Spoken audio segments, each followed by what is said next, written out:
Hello everyone, welcome to maths Vidya. आज हमारा reasoning का प्रैक्टिस सेट नंबर 7 है। इससे पहले हमने 6 प्रैक्टिस सेट कर लिए हैं। उनका लिंक आपको डिस्क्रिप्शन में मिलेगा, आप वहां से चेक कर सकते हैं। ये वीडियो सभी एग्जाम्स के लिए इंपॉर्टेंट है। इसमें हम क्वेश्चंस को बिल्कुल आसान तरीके से करने वाले हैं। तो फर्स्ट क्वेश्चन देखते हैं। क्वेश्चन है हमारे पास, यदि 5 + 7 21 है एवं 9 + 4 31 है तो 7 + 9 कितना होगा। हमें बताना है 7 + 9 कितना होगा, कौन सा ऑप्शन आएगा। तो अगर हम इस 5 में इस 7 को जोड़ें, 5 और 7 को अगर जोड़ें तो 12 बनता है, लेकिन इन्होंने 21 दे रखा है। उसी प्रकार अगर 9 और 4 को जोड़ें तो 13 बनता है, इन्होंने 31 दे रखा है। तो अगर हम इसे ध्यान से देखें, 12 को उल्टा करके लिखें तो 21 होता है, 21 इन्होंने दे रखा है। उसी प्रकार यह 13 बना, 13 का उल्टा करके लिखा तो 31 हुआ, 31 इन्होंने दे रखा है। उसी प्रकार अगर हम 7 में 9 जोड़ें, इनको जोड़ें तो ये 16 बनता है, और 16 को अगर हम उल्टा करें तो 61 हो जाएगा। जो ऑप्शन नंबर ए में दे रखा है 61 हमारा करेक्ट आंसर होगा, क्योंकि हमारा जोड़ 12 बना तो 21 दिया इन्होंने, 13 बना तो 31 दे रखा है। अगर हमारा जोड़ 16 बन रहा है, 7 और 9 16 बना, और उसको उल्टा करके लिखेंगे तो यहाँ आ जाएगा 61, जो ऑप्शन नंबर ए में है। ऑप्शन नंबर ए हमारा करेक्ट बनेगा। नेक्स्ट क्वेश्चन देखते हैं। क्वेश्चन है हमारे पास, दिए गए विकल्पों में से लुप्त संख्या ज्ञात कीजिए। हमें बताना है यहाँ कौन सा नंबर आएगा, कौन सा ऑप्शन आएगा। तो अगर हम इस 4 की गुणा करें इस 3 से तो 12 बनता है, लेकिन हमें तो दे रखा है 19, तो ये रूल तो नहीं लगेगा। अगर हम इस 4 का स्क्वायर करें, 4 का स्क्वायर करेंगे तो ये होता है 16, 4 × 4 16 हो जाएगा, और उसमें इस 3 को ऐड कर दें, 3 को जोड़ दें तो 19 बनेगा, और 19 हमें दे रखा है। उसी प्रकार नीचे इस 6 का स्क्वायर करेंगे तो ये हो जाएगा 36, 36 में इस 4 को जोड़ेंगे, इस 4 को जोड़ेंगे तो ये 40 बनेगा, और 40 हमें दे रखा है। उसी प्रकार इस 9 का स्क्वायर करेंगे, जिस प्रकार इस 4 का स्क्वायर किया और इस 3 को जोड़ा, फिर 6 का स्क्वायर किया, इस 4 को जोड़ा, उसी प्रकार 9 का स्क्वायर करेंगे। 9 का स्क्वायर होता है 81, और उसमें इस 9 को जोड़ेंगे, इस 9 को जोड़ देंगे, 9 जोड़ेंगे तो ये हो जाएगा हमारा 90। जो ऑप्शन नंबर बी में दे रखा है 90, वो हमारा राइट आंसर हो जाएगा। नेक्स्ट क्वेश्चन देखते हैं। क्वेश्चन है हमारे पास, नीचे दिए गए प्रश्न का सही वैन आरेख बताइए। हमें बताना है भोजन, बैंगन और सब्जी में कौन सा रिलेशन बनेगा, कौन सा ऑप्शन करेक्ट बनेगा इन चारों में से। तो देखते हैं। भोजन, बैंगन और सब्जी, इनमें सबसे बड़ा होता है भोजन, भोजन हो जाएगा। भोजन में बैंगन भी आता है और सब्जी भी आती है, तो ये हो जाएगा हमारा भोजन।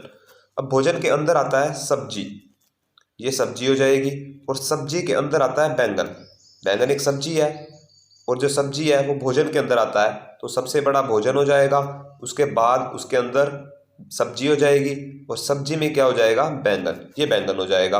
तो ऑप्शन नंबर सी है जो, ये सबसे बड़ा भोजन, और उसके अंदर दे रखा है ये सब्जी, और अंदर दे रखा है बैंगन, तो ये ऑप्शन नंबर सी हमारा करेक्ट बनेगा। नेक्स्ट क्वेश्चन देखते हैं।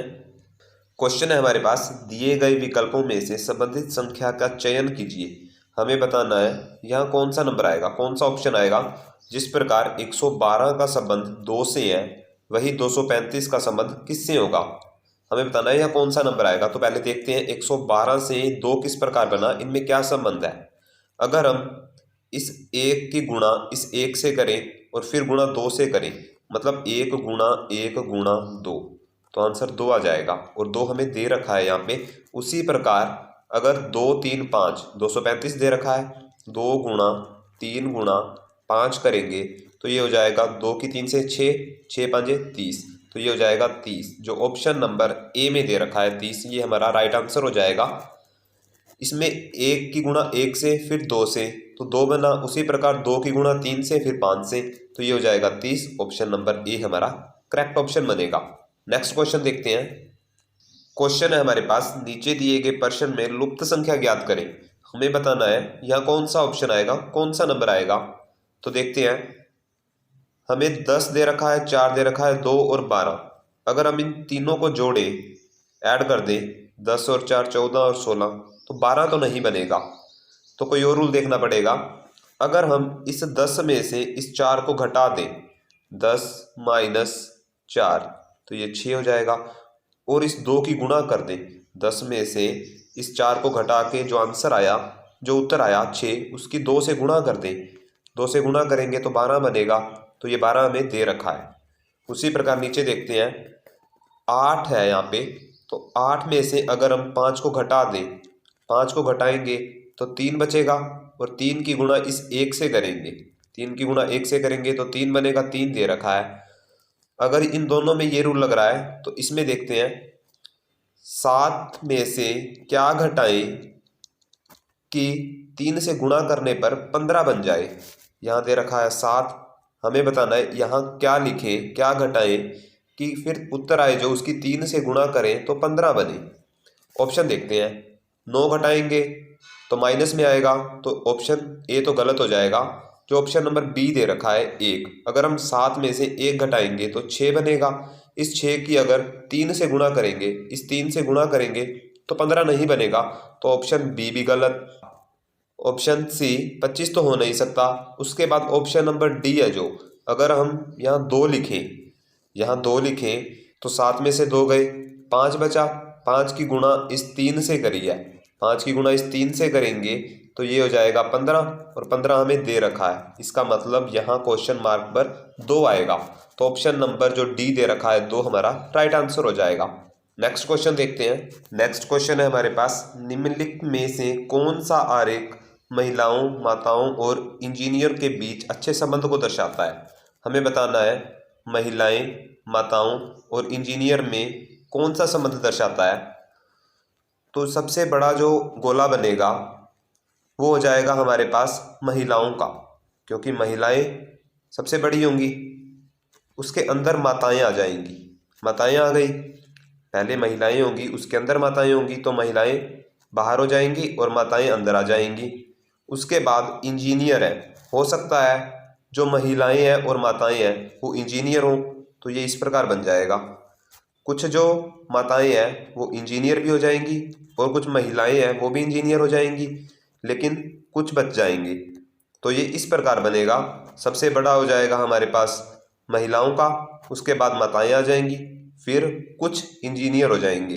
तो ऑप्शन नंबर जो ए दे रखा है वो हमारा राइट आंसर हो जाएगा। सभी जो महिलाएं या माताएं हैं वो इंजीनियर नहीं है, कुछ हो सकती हैं, तो इस प्रकार ऑप्शन नंबर ए हमारा करेक्ट बनेगा। नेक्स्ट क्वेश्चन देखते हैं। नेक्स्ट क्वेश्चन है हमारे पास, निम्नलिखित शब्दों में से विषम शब्द चुनिए। हमें बताना है इन चारों में से कौन सा ऑप्शन अलग है बाकी तीनों से।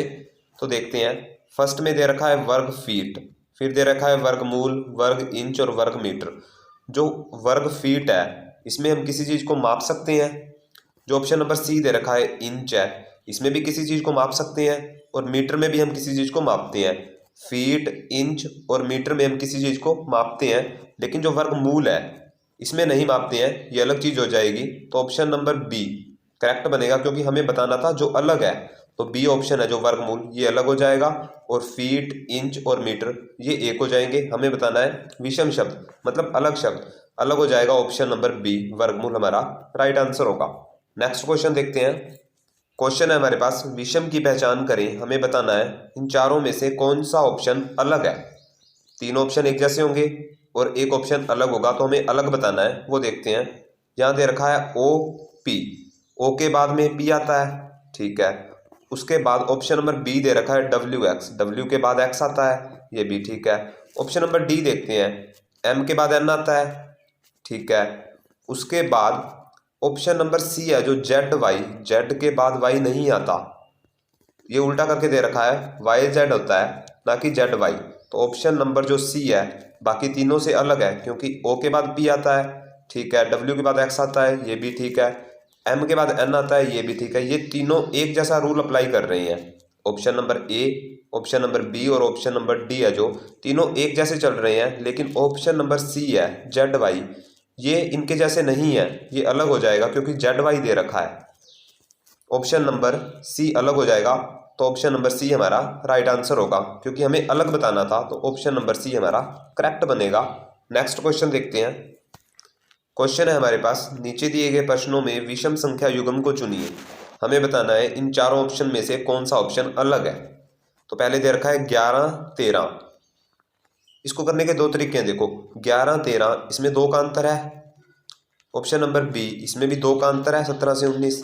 ऑप्शन नंबर सी, इसमें 2 का अंतर नहीं है। ऑप्शन नंबर डी 29 से 31, इसमें भी 2 का अंतर है। तो इसमें भी 2 का अंतर है, ए में, बी में भी और डी में भी, लेकिन ऑप्शन नंबर सी में नहीं है। तो ये ऑप्शन अलग हो जाएगा और हमें अलग ही बताना था, विषम संख्या बतानी थी। विषम का मतलब है अलग युग्म बताना था, तो ऑप्शन नंबर सी हमारा करेक्ट बनेगा। एक तो ये, दूसरा यहाँ देखते हैं 11 और 13 दे रखा है, ऑप्शन नंबर ए में 11 13 दे रखा है। ये दोनों ही अभाज्य संख्याएं हैं। अभाज्य संख्याएं वो होती हैं जो सिर्फ अपने आप से भाग होती हैं, किसी और के टेबल में नहीं जाती, किसी और के पहाड़े पे नहीं आती हैं, सिर्फ अपने आप पे आती हैं या फिर एक पे आती हैं, बस वो अभाज्य संख्याएं होती हैं। तो 11 भी सिर्फ अपने आप पे जाता है और एक पे जाता है, एक पे तो सभी जाते हैं। 13 भी अभाज्य संख्या है, ये अभाज्य संख्याएं हो गई। ऑप्शन नंबर बी है जो 17 से 19, ये भी दोनों अभाज्य संख्याएं हैं। उसके बाद ऑप्शन नंबर सी है जो 25 अभाज्य संख्या नहीं है, क्योंकि ये 5 पे भी जाता है और 25 पे भी जाता है, तो ये अभाज्य संख्या नहीं है। 37 अभाज्य है, लेकिन हमें युग्म बताना था पूरा, तो ये अभाज्य नहीं होगा। ऑप्शन नंबर डी है जो 29 और 31, ये दोनों अभाज्य संख्याएं हैं। तो ऑप्शन नंबर ए भी अभाज्य है, ऑप्शन नंबर बी भी अभाज्य है, ऑप्शन नंबर डी भी अभाज्य है। हमें बताना है कौन सा ऑप्शन अलग होगा, तो ऑप्शन नंबर सी है जो, तो ऑप्शन नंबर सी हमारा राइट आंसर हो जाएगा। नेक्स्ट क्वेश्चन देखते हैं। नेक्स्ट क्वेश्चन है हमारे पास, मोची, चमड़ा और दर्जी। जिस प्रकार मोची का संबंध चमड़े से है, उसी प्रकार दर्जी का किससे संबंध होगा। देखते हैं। ऑप्शन नंबर ए दे रखा है बजाज, कमीज, धागा, कपड़ा। तो जिस प्रकार मोची का संबंध चमड़े से होता है, उसी प्रकार दर्जी का संबंध होता है वो कपड़े से होता है। तो ऑप्शन नंबर डी हमारा राइट आंसर हो जाएगा। तो ये थे हमारे आज के क्वेश्चंस। तो अगर वीडियो पसंद आई हो, वीडियो को लाइक, शेयर और चैनल को सब्सक्राइब जरूर करें।